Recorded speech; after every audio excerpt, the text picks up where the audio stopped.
बीडमध्ये सरपंच संतोष देशमुख हत्या प्रकरणातील आरोपींना अटक करण्याच्या मागणीकरता सरपंच परिषद आक्रमक झाली आहे। या घटनेला जवळपास 22 दिवस पूर्ण होत आहेत, तरी देखील घटनेतील फरार आरोपी आणि मुख्य सूत्रधाराला अद्याप अटक नाही। सरपंच परिषदेने आजपासून 2 जानेवारीपर्यंत राज्यातील ग्रामपंचायत बंद ठेवण्याचा निर्णय घेतलेला आहे। बीड जिल्ह्यातील मसाजोगचे आदर्श सरपंच संतोष देशमुख यांची हत्या होऊन आज 21 दिवस लोटलेले आहेत, तरीही त्यांच्या प्रमुख मारेकऱ्यांना आतापर्यंत अटक झालेली नाही। ही पंचायत राज व्यवस्थेतील सर्वात दुर्दैवी घटना आहे।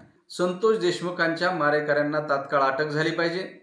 जर तात्काळ अटक नाही झाली आणि आमच्या ज्या मागण्या आम्ही मुख्यमंत्र्यांना आता निवेदन दिलेलं आहे की जर या मागण्या 7 तारखेपर्यंत आमच्या पूर्ण झाल्या नाहीत तर आझाद मैदानावर 7 तारखेला राज्यभरातील आजी माजी सरपंच, उपसरपंच आणि सदस्य येऊन सरकारच्या विरोधात एक धरणे आंदोलन करतील। लोकशाही मराठी ऐका, पहा, जागरूक रहा।